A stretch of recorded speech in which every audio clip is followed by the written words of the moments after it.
All right, let's talk about Snow White. So, the last video I talked about Cinderella, and of course, who better to talk about next is Snow White, right? No, really though, I am back in my Disney kick again, and I've just been loving watching these classics because my eyes have opened up. They are wide. I'm trying to take it all in. And Snow White, her story, and this movie, it's pretty much neck and neck with Cinderella. Both are masterpieces. This one, however, just has to be the first. It was the first step into animated films, fairy tales being seen in a new light and form, the good versus evil plot, and representations we still discuss today. And for this film to be Disney's breakout project coming out in 1937, it actually does hold up pretty well. Snow White is just very wholesome. There's such an innocence both seen through the story itself in the eyes of the lead character. It's so good. The animation works. It's beautiful because you do get the sense of true good versus evil with the tones. And at the beginning, we got the whole book opening up. We as the audience are introduced to the start of knowing we are going to hear and be in a fairy tale. And when we start off right in the castle, where the evil queen, Lorena herself, and the mysterious magic mirror. And we're in a village, I believe. It just looked very German or Dutch inspired. It's pleasant and beautiful, but inside of it holds darkness. That being the villain, the queen, who we also are in awe of. And upon first impressions, she is beautiful. She's independent, but she's also closed off, cold. And she's just the picture of nobility. She holds power while also being alone. And not to mention, her throne has peacock feathers. That's the highest symbol of pride, having that big ego. It's just her in this mirror. And there's definitely the power balance between the two. I think we need to kind of talk about that. In fact, every scene with the queen, she's always in the throne room. And until coming up with her evil plan, it's her evil lair, her laboratory. But there's glass bottles there that's still cast off her reflection. So she's never not going to see herself somehow. How genius is that? Since that's all she thinks about, herself and getting that validation. It's interesting because the only opinion she desires is the mirrors, which should be herself until all of a sudden the timeline shifts as her stepdaughter is of age and earning the title of most fairest in the land. I'm sorry, of them all. The evil queen got her reality check, basically was called irrelevant, and yeah, that is awful and rude to hear, considering she didn't have to worry at all the past few years. I mean, she had Snow White wearing tattered old clothing, so I guess in the back of her mind, there was that fear and really jealousy against her youth. There's that demonstration of the class division too, because while we aren't told exactly what the queen's background, we can assume that she may not have been born royalty, but climbed her way to it, getting into the dark arts, all kinds of witchcraft up to that point. And without the subject of beauty at all, take that out of the equation, Snow White was already at an advantage against the queen and most others in the kingdom since she was a princess since birth. But literally the only adult and parental figure in Snow White's life, being the queen, was the demonstration of what it means to be royalty. And Snow White, she's the complete opposite of that spectrum. She sees herself and lives more like a maid, flat out, cleaning the castle stairs, washing this, washing that, spending her time with the birds. She's alone and pretty much cut off from the outside world. She does not have an impression on people or really had the stress or concern to, since she never was around others besides animals. Unless you had wings, she wouldn't know you. She was just very sheltered, much like her stepmother. And that's the thing too, since when the prince notices her singing, he comes over the well and sneaks over, which spooks her. I mean, come on, that scene was cute. It's a little moment. Her impulse is immediately to go back inside the castle and leaving us to believe, oh my gosh, she does not know how to interact. Like, she's socially awkward. She's private, especially to a young man, making the situation even worse. It's actually funny to see how human Snow White is because she was just in her little world, singing, doing her chores, because what else was she gonna do? Only to be surprised by the prince. And let's talk about this. She knew exactly who he was. Let's not argue about this anymore. Mind you, she literally sings this later in the film. This is not random. This guy and her. Someday my prince will come. Like, that was more than figuratively. Yes, there were no introductions between her and the prince, but who's to also say that it wasn't their first time meeting? I find it more believable that they both knew each other and were already friends, because throughout this whole movie, we know of her crush, which she could have had for years, as the prince was probably the only one who visited her, surprising ones or not. And when I rewatched the film, I don't really think they were strangers, because think of it, they're teenagers. We don't know exactly how old they are, but they are young, and he's locked on the same page as her. He joins her in her song, and he looks down at the well like her, keeping her company. He was on some stroll, it seemed like. He had his horse. He didn't even have a footman with him. He was just having his freedom, so much so that he spends days, even weeks, trying to find her throughout the land to see her again after all the drama went down. That was his Shayla. Snow White was his Shayla. That is loyalty. Come on. Don't even come up here with arguments about him, them as a couple. Don't say their love story came out of nowhere, or why is he a stalker, or he's kind of creepy. No. How can you really claim that when there is much to interpret and the context clues are already there?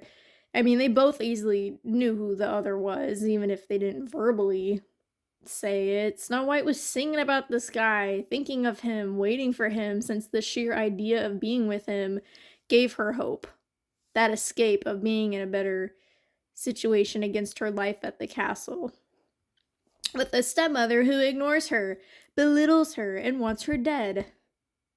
Love was what Snow White was wishing for, since she wasn't getting it anywhere else. Besides the only person who noticed her and would visit her, the prince. She was pretty much counting the days until she was like, well, I'm grown and I'm leaving. Obviously, seeing how her stepmother was ruling and acting and just living with her would have made her reconsider taking over the position. She didn't want to end up like her, the evil queen, her stepmom. She didn't want to be alone in life. And having realized putting value on love would be better for her than a title, since her father loved her and her mother very much, but sadly her mother died. So in Snow White's view, it is sad knowing she didn't have a prominent mother figure in her life. She had to learn on her own how to clean, cook, sew. She had to take care of things purposely placed upon her to do. Her stepmother just encouraged those skills. Otherwise, what was Snow White's purpose? What skills could she offer? Snow White had everything she could need to survive, both for a career, should she have been disowned, whatever the case, like a role as a caretaker or a giver, marriage and partnership. She understood labor and routine. She was humbled every minute of every day. Yet she still kept the smile on her face.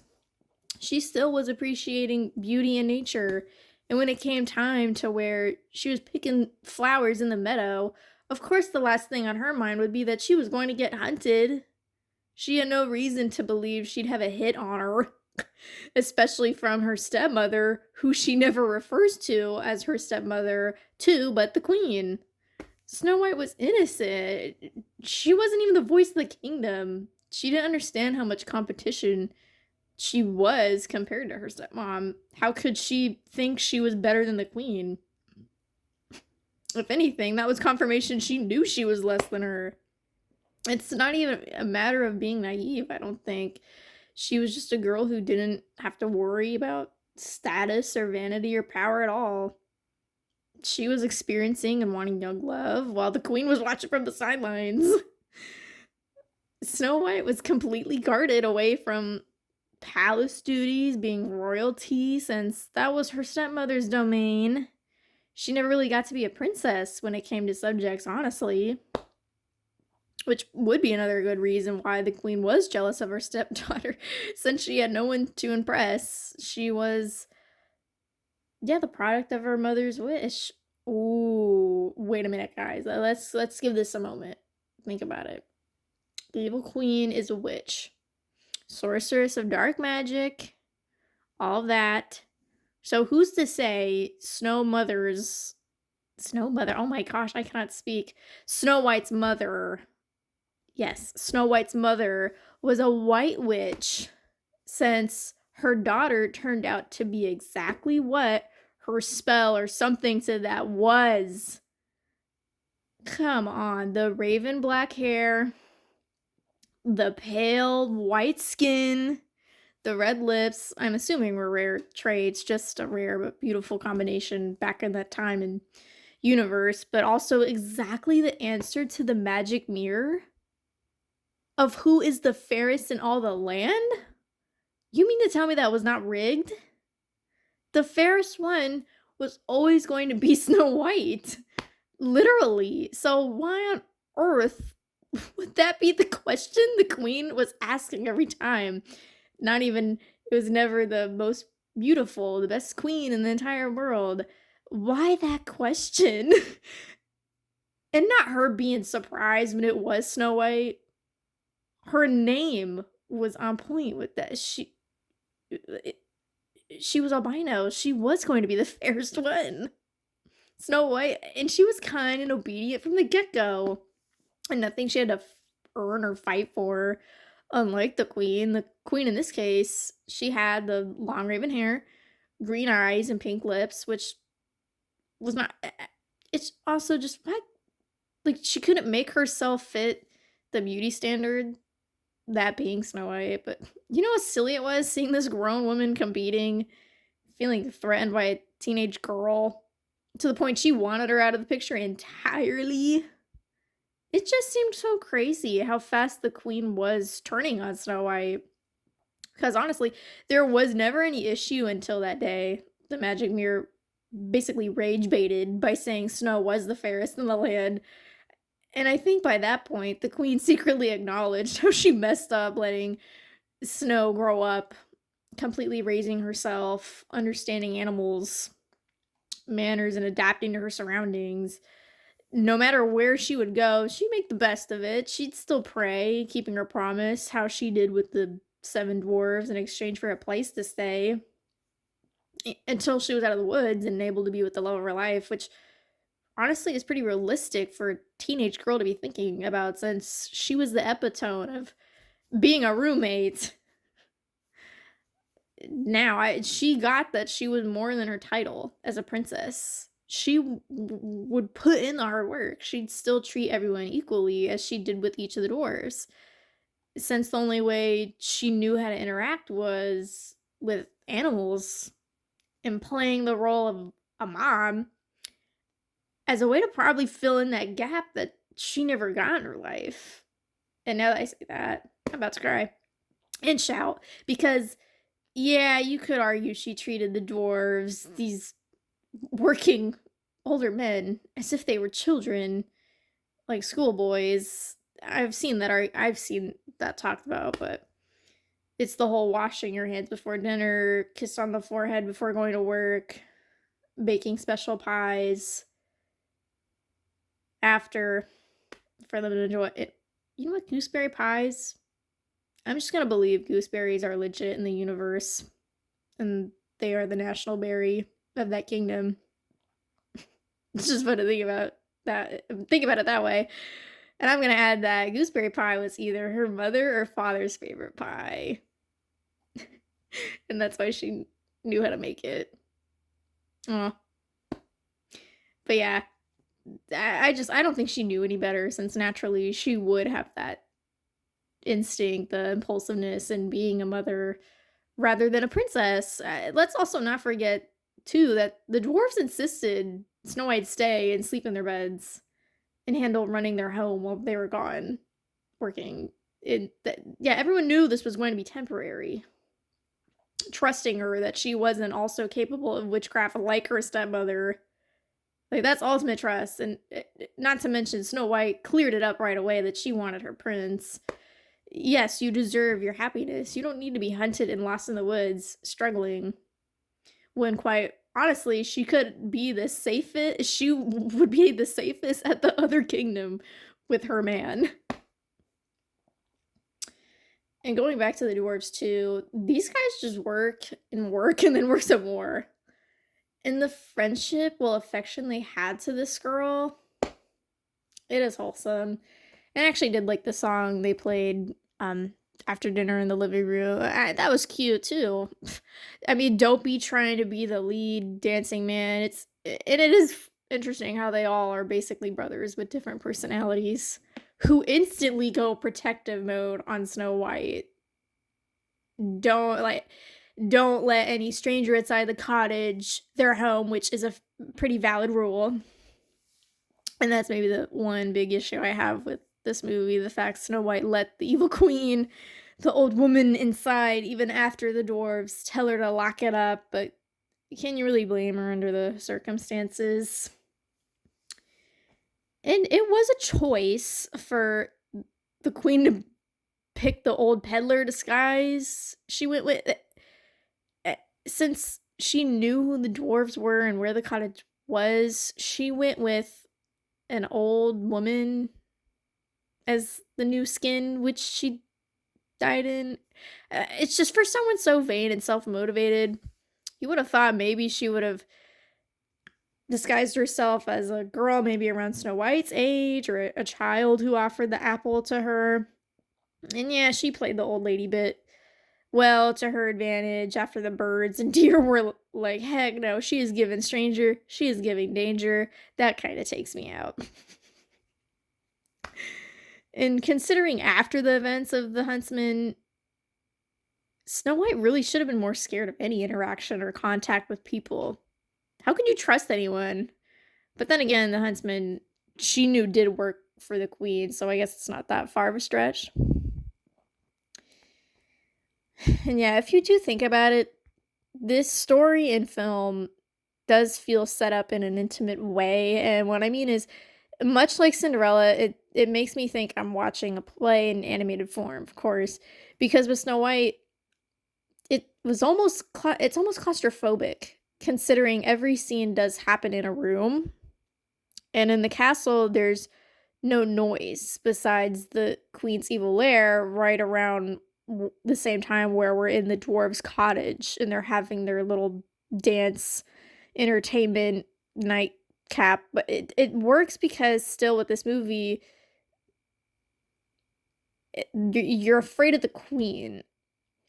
And by having the story go in the direction it did, I think it paid off. We feel Snow White's vulnerability as well as safety, since being indoors is not foreign to her. And with the close-ups of the dark forest when she gets lost in it, I had whiplash. You really do feel like Snow White and get that realistic point of view. You can feel the tension, really. And that was a dramatic day, since her world was literally turned upside down. She had all these questions, but she had to be on the run. Why is her stepmother doing this? Why now? Where is she going to go? It's going to be dark. How is she going to survive? Like, all that's going through her mind. She's not knowing where to go in the woods, where there quite literally could be predators, other assassins, or more terrifying, the queen herself. You just feel awful for this girl. That whole scene is intense, which makes it memorable. Everything was heightened. Her reality was crumbling. The bats coming at her, the branches looking like alligators. She just wasn't, she's never been exposed to being that far outside of what she was calling home before. She could have drowned, gotten a concussion, and you know what she did? You know what she does? She cries. That would be very realistic. I would cry. Wouldn't you cry? And the following day, she's given an apple and falls into a deep sleep. Mind you, the dwarves grieved her, built a glass coffin for her, and glass. I have to address this. The glass reflecting her like a mirror. Isn't that so beautiful and ironic at its finest? Snow White, it's a tragic tale. Yeah, in its core from the outside, but for her, she wakes up with her prayers, her dreams granted right there as the prince kisses her. And yes, as a final gesture of respect, the display of mourning, which shouldn't be a problem. Guys, it was a glass coffin. She was visible. Her body was preserved due to the spell. And yeah, literally the prince was going up and the coffin was open for him, clearly with that in mind. It was the equivalent of kissing someone while they're in a coma, at least in this scenario, because she was still technically alive. Did some of you forget that or overlook that? And like the song, he came someday. He followed through what she wanted and was promised. The whole thing, that would have been shocking. The prince literally wakes her, bringing her back to life. If that wouldn't be a fated display or confirmation those two are made for each other, literally true love, then I don't know what would be. She deserved to get her prince and ride off in the sunset. This story was about love conquering all. And I will say, Snow White is the figure, still to this day, the embodiment of yearning, femininity, and just being a good, kind-hearted person. She wanted love. So what she put out in the universe, she ended up receiving. And it's just so good comparing her and the Evil Queen because both manifest. The Evil Queen, she's the witch in this case. She goes by action and she takes the easy and fast way and unconventional ways in getting what she wants. But Snow White, she has faith and just being in the world around her, letting things happen as they come. And that's just so good. It's just good storytelling and having her face through all of the scary events that was thrown at her. It's actually crazy how she also didn't feel like a victim. You know, due to it being, she didn't let what happened to her affect her. She just continued to move on. When she ended up in the cottage meeting the dwarves, she just kept doing what was probably her only way of coping: cleaning, cooking, and all the while never truly knowing what happened to her stepmother, her fate, unless someone told her.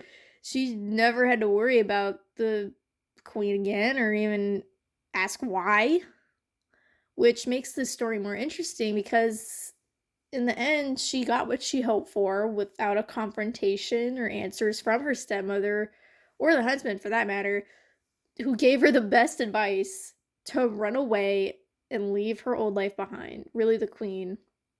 Because at one point or another, she would have been trapped and may not have had her true love's kiss, her happy ending. We may never know how it would have gone if things went that way, if the huntsman had not shown any care, any humanity, or mercy.